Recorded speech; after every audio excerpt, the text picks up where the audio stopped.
अस्सलाम वालेकुम नाज़रीन। उम्मीद करता हूँ आप सब अल्लाह के फजल करम से खरीद से होंगे। किस्त वर्ष सिलसिला चल रहा है हॉरर नावल 16 साल का, और आज की किस्त नंबर 7 के साथ हाजिर खिदमत हूँ। जैसा कि पिछली किस्त में मैंने बताया था कि सरला देवी को चंपा ने जो है वो दौलत निकाल के दे दी थी, और वो उसको देखकर हैरान परेशान जो है वो खड़ी थी। चलें उसके बाद आगे चलते हैं। दौलत देखकर दिल चाह रहा था उसका कि उस पर गिर पड़े। काला नाग देखकर दिल हौल रहा था, लेकिन वो तो मुर्दा है। दौलत की चमक सारे एहसासात पर गालिब आ गई। कहाँ से आई, कैसे आई, भूल गई। शाम को देखा और उसकी दुम पकड़कर दूर फेंक दिया, और उसके बाद वो सुकून के साथ उस ढेर पर गिर गई। उन्हें मुट्ठी में भरकर नीचे गिराने लगी और उनकी खनक से लुत्फानंदोज होने लगी। उन्हें यकीन हो गया कि वो होश में है, आंखें खुली हुई हैं और वो ख्वाब में ख्वाब नहीं देख रही। माया बाहर निकल आई। शक्ति के पिता माया बाहर निकल आई। उन्होंने भेजी भेजी आवाज़ में कहा, और फिर उनके जहन में दूसरे ख्यालात आने लगे। उसे इसे महफूज किया जाए, दुनिया की निगाहों से छुपाया जाए। कहाँ, कैसे? घर में जितने ट्रंक थे और उनमें जो अला बला भरी हुई थी, उन्होंने बाहर निकाल फेंकी, और सफ़ेद से सिक्के उन बक्सों में भरने लगी। जेवरात अलग करके रख दिए। फिर ये वज़नी संदूक उन्होंने ऊपर तले रखे। फिर इस तशवीश का शिकार हो गई कि ये गैर महफूज है, फिर इन्हें कहाँ रखूँ। कोई तरकीब समझ में नहीं आई थी। तब उन्होंने उन्हें अपनी जगह रहने दिया और उन पर कपड़े डाल दिए। लेकिन ये कपड़े कोई ने देखेगा तो क्या कहेगा। उन्होंने कपड़े संदूकों पर से हटा दिए और बुरी तरह परेशान थी। तभी बाहर से दस्तक सुनाई दी और वो उछल पड़ी। एकदम उसकी आंखों में खौफ उभर आया।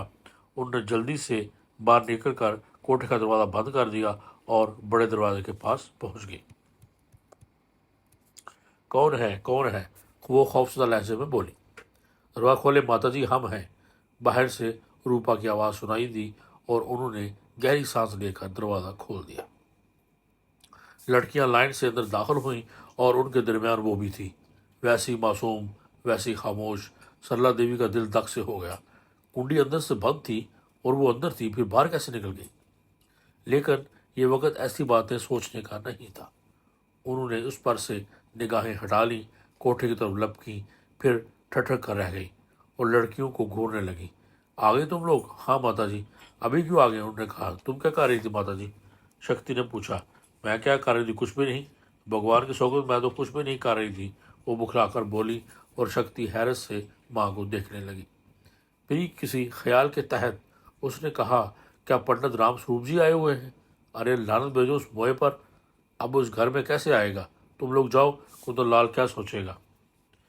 मैं तो दीदी से कह रही थी कि माता जी अभी रुको, लेकिन वो बोली कि माता जी नाराज़ होंगी, चलो थोड़ी देर के लिए घर चलते हैं।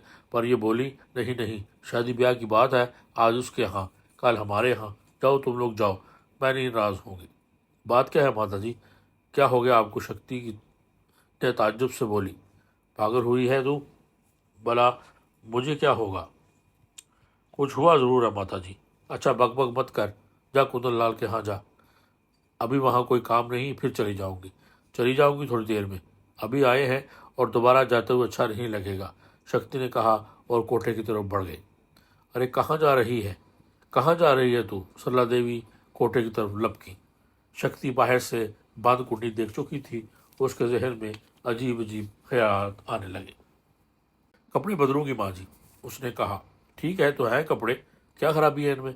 सरला देवी बोली और शक्ति के शकूक जड़ पकड़ते गए। उसने दूसरी लड़कियों की तरफ देखकर कहा, तुम लोग अगर जाना चाहो तो चली जाओ, घर में थोड़ी देर में आऊंगी। जाए दीदी, बच्चियां खुश होकर बोली। हाँ जाओ। और चंपा चले, परी ने चंपा का हाथ पकड़कर कहा, और उस वक्त सरला देवी निगाह चंपा की तरफ उठ गई। उन्होंने उसके होंठों पर मानीखेज मुस्कुराहट देख ली थी। हाँ, वो बड़े अजीब अंदाज में मुस्कुरा रही थी। सरला देवी ने खौफजदा होकर उसके चेहरे से निगाह हटा ली। परी उसका हाथ पकड़कर आगे बढ़ गई थी।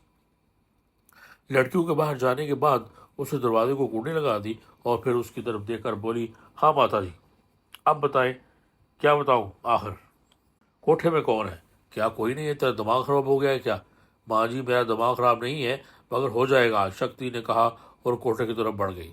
मैं मना कर रही हूँ, तुझे सुनती नहीं है? सरला देवी घबराई। हाँ, नहीं सुनती। कोठे का दरवाजा खोलो माता जी। शक्ति को न जाने क्या हो गया था, उसके लहजे पर सरला देवी दाबोद हो गई। फिर उन्होंने शक्ति को रोकने की कोशिश नहीं की। शक्ति ने दरवाजा खोल दिया। वो जस्सस निगाहों से कोठे में चारों तरफ देखा। सुदुकू के कपड़े बाहर बिखरे हुए थे, उसके अलावा कोई खास बात नहीं थी। उसके धड़कते हुए दिल को करार आ गया। ये कपड़े क्यों बिखरे हैं माता जी? मैं कहती हूँ, तू क्या समझ रही है? सरला देवी अब समझ गई थी।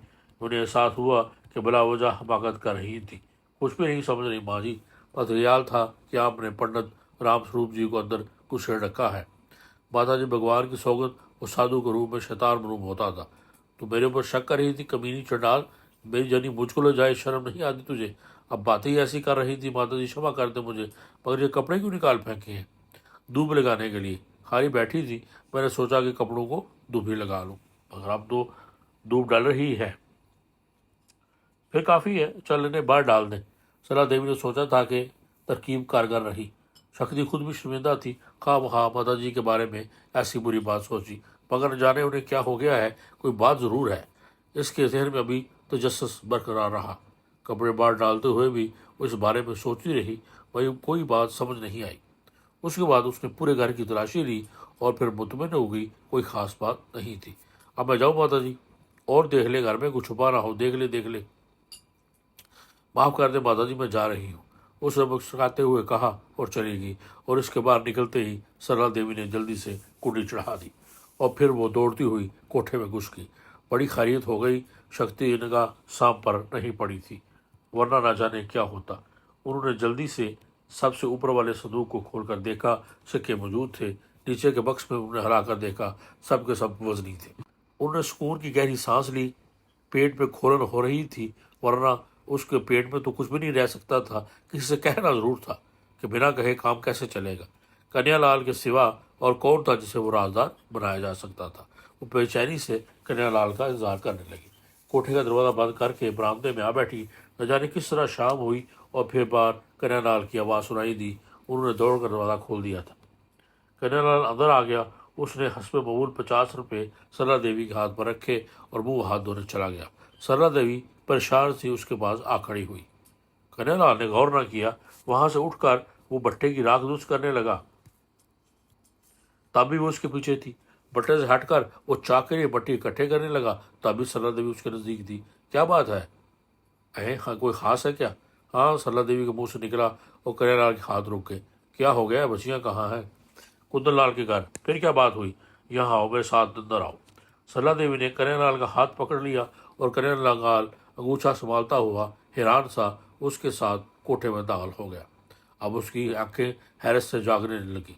सरला देवी उसे कोठे में ले गई और फिर उन्होंने ऊपर रखे हुए संदूक का ढक्कन खोल दिया। तारीख कोठे में रोशनी फैल गई।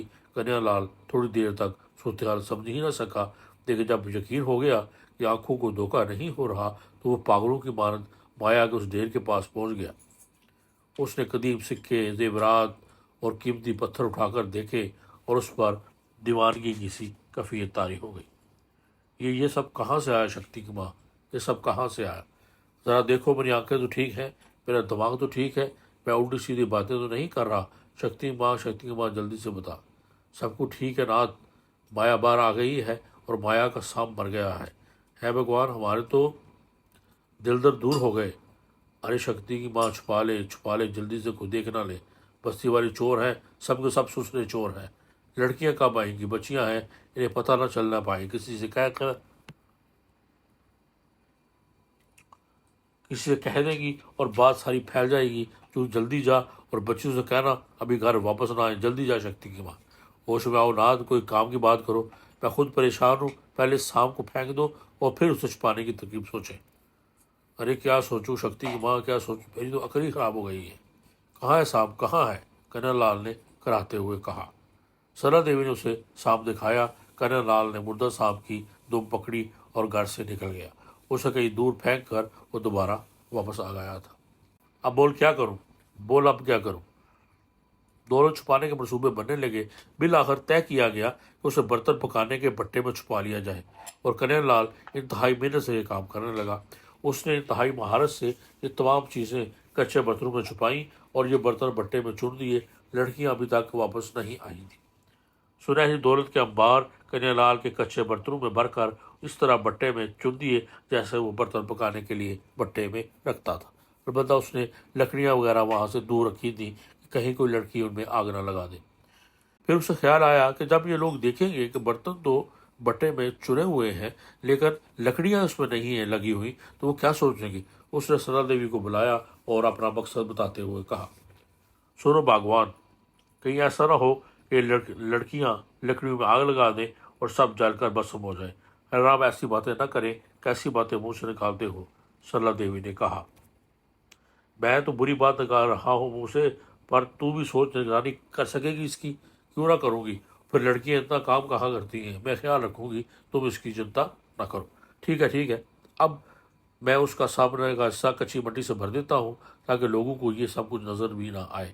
तो जरा सी मट्टी गूंद दे, कन्यालाल ने कहा और सरला देवी जल्दी जल्दी मट्टी गूंदने लगी। इस दौरान लड़कियां वापस आ गईं। चंपा भी उनके साथ थी। सरला देवी के हाथ एक लम्हे के लिए रुके। एक लम्हे के लिए उसके बदन में सर्द लहर दौड़ गई, लेकिन फिर उन्होंने खुद को संभाल संभाल लिया। गौर करने पर तो एहसास तो होता था कि जो कुछ हुआ है चंपा की वजह से हुआ है। वह जैसी भी सही, मगर उनकी तकदीर बदलने में बाबर रही थी। चुनाचे सरला देवी गर्दन झुकाकर अपने काम में मसरूफ हो गई। लड़कियां हंसती हुई उधर ही आ गई थी। अरे अरे, आज तो शाम में सूरज निकल आया माता जी, शक्ति ने कहा। किधर रही, कहाँ? सरला देवी आसमान की तरफ देखने लगी। आकाश पर नहीं, धरती पर कह रही हूँ माता जी। आप पिताजी के साथ काम कर रही हैं, शक्ति ने शरारत से कहा और सरला देवी उसे घूरने लगी। मैं नहीं करती तो क्या तू करती है? अपने पिता के साथ काम मैं नहीं करूँगी तो फिर और कौन करेगा? हाय राम, आज माता जी की बात याद आ गई कि वो कन्यालाल जी की धर्म पत्नी है, शक्ति ने कहा। जाती है या? सरला देवी ने मुंह का मट्टी का लौदा उठाया और शक्ति हंसती हुई भाग गई। उसने उस वक्त भी चंपा का हाथ नहीं छोड़ा था।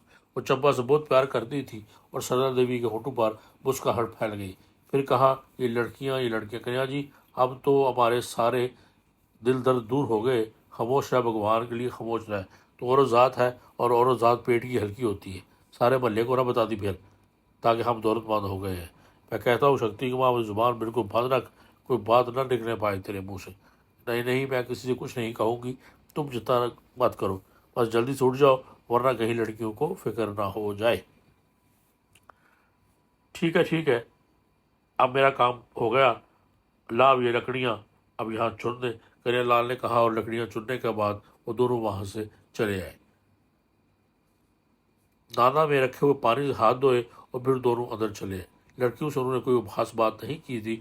दोनों की हालत अजीब हो रही थी। उन्होंने भी तवज्जो नहीं दी और अपने कामों में मसरूफ रहीं। रात हो गई। लड़कियां खाना खाकर आई थीं, मगर दोनों को तो भूख नहीं लग रही थी। बस दोनों अपने कमरे में पड़े एक दूसरे की सूरत देख रहे थे। फिर कन्हैयालाल ने कहा, शक्ति की माँ, भगवान की सोबत, क्या ये सब कुछ सच है? क्या ये सब कुछ सच है कि सारी दौलत हमारी है? क्या अब हम इतने अमीर हो गए हैं? हाँ, भगवान की दया से ऐसे ही हुआ है, सरला देवी ने मुस्कुराते हुए कहा। मगर मगर अभी सोचा करेंगे कि हम इसे खर्च कैसे करेंगे इस दौलत को। ये तो बड़ी परेशानी की बात है, कन्हैयालाल फिक्र से बोला। इसमें परेशानी की क्या बात है? एक हवेली बनवाएंगे और इसमें नौकर रखेंगे। मैं मालकिन कहलाऊंगी, तुम मालक, और इसके बाद हम अपनी 6 बेटों का मुंह काला कर देंगे। क्या बक रही हो? मेरा मतलब है कि उनके हाथ पीले कर देंगे। कहीं ना कहीं तो बर मिलेगा, अब तो ज़रूर मिलेगा। पहले तो शक्ति का ब्याह करना है, मगर सुन, पहले हम अपने लिए कुछ कपड़े भी तो बनवाने होंगे। अगर हम हवेली में रहेंगे तो हवेली वालों का सा हाल भी बनाना पड़ेगा। वाह रे, राधे श्याम की हवेली, वो मेरे सामने क्या हसीयत रखता है? इतनी दौलत में उस जैसी 10 हवेलियाँ बन सकती हैं, शक्ति की माँ, कन्हैयालाल ने कहा। ओ, तो अब तुम सारी दौलत से हवेलियाँ ही बनवाते रहोगे? समझा करो, तू मुकाबला राधे श्याम से है। राधे श्याम से देख लूँगा मैं बड़ा ज़मींदार बनता है। मैं भी उसकी अतराफ की सारी ज़मीनें ना खरीद लूँ तो मेरा नाम भी कन्हैयालाल नहीं, कन्हैयालाल। बस ज़्यादा शेख चिल्लू की सी बातें ना करो, सरला देवी ने कहा। कन्हैयालाल खामोश हो गया। बाहर थोड़ी सी आहट सुनाई दी, शायद कोई सूखा पत्ता अपनी जगह से कड़कड़ाता हुआ सर गया था। कन्हैयालाल उठकर बैठ गया। उसने खौफजदा होकर कहा, क्या हुआ? ये कैसी आवाज़ है? जरा बाहर निकल कर तो देखें। भगवान, जब भगवान जाने। आवाज़, सरला देवी ने खौफजदा लहजे में कहा। ज़रा मेरी लाठी तो देना। सरला देवी ने जल्दी से एक लाठी उठाकर उसके हाथ में दे दी। तो आओ ज़रा बाहर देखें। नहीं नाथ, मुझे तो डर लगता है। अरे पागल, जीवन भर साथ निभाने के लिए फेरे किए थे कि किसी बुरे वक्त में आप साथ छोड़ रही हो। नहीं नहीं, ऐसी कोई बात नहीं। वो दोनों लड़खड़ाते हुए बाहर शहर में आ गए। कोनू खुदरू में देखा, पूरे शहर में देखा और भट्टे के पास भट्टे में जाकर फिर लड़कियों को उठाकर देखा। फिर किस कदर सुकून हो गया। कोई नहीं, शायद कोई पत्ता खड़का था। कन्हैया लाल ने गहरी गहरी सांसें लेते हुए कहा, तुम यूं ही कह रहे थे कि कुछ चाप सुनाई दे रही है। चलो कोई नहीं, आओ थोड़ी देर सो जाएं। और दोनों खामोशी से सोने की कोशिश करने लगे, लेकिन नींद दोनों में से किसी की आंखों में नहीं थी। 3-3 बजे होंगे कि कन्हैया लाल फिर अपनी जगह से उठा, लाठी हाथ में ली और आहिस्ता आहिस्ता रिंगता हुआ बाहर आ गया। उसकी बीवी भी जाग रही थी। हर चंद के दोनों से कोई बात नहीं की थी, लेकिन वो दोनों ये जाहिर कर रहे थे कि वो सो रहे हैं। कन्हैयालाल बाहर आ गया तो सरला देवी भी उसके पीछे पीछे बाहर आ गई। कन्हैयालाल ने भट्टे की चारों तरफ एक चक्कर लगाया, फिर वापस जाने के अंदर मुड़ा तो सरला देवी पर निगाह पड़ी। क्या देख रहे हैं? वो कुछ नहीं, बस नींद नहीं आ रही थी। चलो सो जाओ, ये तो अच्छी बात नहीं है कि दौलत आ गई तो नींद गायब हो गई, सरला देवी ने कहा। और उसके बाद दोनों आकर पलंग पर लेट गए, लेकिन नींद का कोई सवाल था, कोई नामो निशान नहीं था। और दोनों रात की एक घड़ी गिनते रहे, फिर सुबह हो गई। मैं स्नान के लिए जाता हूँ, तू रसोई में जा, मगर देख सबको हिदायत कर देना कि कहीं लकड़ियों में आग न लगा दे। ठीक है, मैं समझा दूंगी, सरला देवी ने कहा और कन्हैयालाल स्नान करने चला गया। घाट पर सुबह का स्नान हो रहा था। ठाकर बनवारी लाल ने कन्हैयालाल को देखा तो हैरत से मुंह खोलकर रह गया। अरे कन्हैया, तू आज कैसे घाट पर नजर आ रहा है? भाई, हमने तो महीनों बाद तेरी शक्ल देखी है, बस पिछले साल होली पर तेरी भेंट हुई थी। हाँ ठाकर साहब, कन्हैयालाल के दोनों हाथ माथे तक पहुंच के फिर जल्दी से उसने अपने हाथ नीचे गिरा लिए। इसको क्या जरूरत है कि बनवारी लाल को प्रणाम करे? ठाकर बनवारी लाल को प्रणाम करने का मतलब ये था कि जैसे वो कोई नीच आदमी हो, और अब वो नीच आदमी तो नहीं रहा था। ठाकर बनवारी लाल जैसों को तो वो 10 बार खरीद सकता था। अब तो दौलत है उसके पास। उसने मसरूरी मुस्कुराहट से कहा कि बनवारी लाल का कारोबार में उलझा रहता हूँ आजकल। उसका लहजा एकदम बदल गया, जिस पर बनवारी लाल को हैरत हुई और उन्होंने ताज्जुब से कन्हैयालाल को देखा और हंस पड़े। वाह भाई वाह, सुनो गोपाल जी, इधर आओ, ये अपना कन्हैयालाल को देखो, इसके कारोबार के बारे में ज़रा पूछो इससे। आजकल ये कारोबार में फंसा रहता है। कितने बर्तन बना लेता है आजकल वो रोज़ाना। ओ, कन्हैयालाल ने गर्दन टेढ़ी करके कहा, मैं बर्तन बना बना कर इतनी दौलत जमा कर ली है मैंने कि आप जैसे 6 दुकानें खोल सकता हूँ। और फिर गोपाल जी हंस पड़े, फिर बोले, वाह भाई, इसका मतलब है हुआ आज तो कमारों के बड़े टौर हो गए। बर्तन बनाने से भी क्या इतनी दौलत जमा हो सकती है? और उसका लहजा तो देखो गोपाल जी, लग रहा है जैसे गाँव का मुखिया हो गया है। ठाकुर बनवारी लाल को कन्या की ये बात पसंद ना आई। भला एक मामूली कफार उन्हें प्रणाम न करे, ठाकुर साहब के बजाय उन्हें बनवारी लाल कहकर पुकारे, बड़ी अजीब बात थी। ठाकुर साहब ने कड़ी निगाहों से उसे देखा और गोपाल जी के साथ स्नान करने के लिए तो चल पड़े। दूसरी तरफ कन्हैयालाल नहाते हुए सोच रहा था कि ठाकुर बनवारी लाल होंगे अपने घर में, बस एक दुकान ही तो है इसके पास, और है क्या? मैं चाहूँ तो उससे ज़्यादा दुकानें बना सकता हूँ। अरे कन्या, आज घाट पर कैसे आ गए? तू तो होली दिवाली पर नजर आता है, किसी और शरासा ने कहा। वो भी बर्तन बेचता हुआ दूसरी ने रुकमा दिया। चोरी करता तो नजर नहीं आता, डाकट डालता तो नजर नहीं आता, मेहनत की है और अमीर हो गया हूँ तो लोगों को क्यों जान रहे हैं आखिर? कन्हैयालाल बिगड़कर बोला और दोनों शरासा हैरान रह गए। कन्हैयालाल तो मुनकसर मिजाज और नरम तबीयत का इंसान था। इसने तो कभी किसी से तल्ख लहजे में बात नहीं की थी। इसे क्या हो गया है? क्या देख रहे हो मुझे? क्या मैंने दौलत की कोई बात कर दी है? कन्हैयालाल ने खूबसूरत लहजे में कहा। और फिर तो ऐसी बातें क्यों कर रहे हो? हाँ, बस मेरी तबीयत कुछ ख़राब है, रात भर नींद नहीं आई, बस सही दड़का लगा रहा कि लकड़ियों में कोई आग न लगा दे। लकड़ियों में आग न लगा दे? मेरा मतलब है कोई। अरे नहीं नहीं भाई, मेरा मतलब कुछ नहीं है, बस मैं तो चलता हूँ। जय राम जी की, कन्हैयालाल ने कहा और तेजी से वापस चल पड़ा।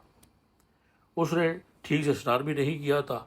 दूसरी तरफ कन्हैयालाल को जानने वाला उसके बारे में चेप गोया करने लगे।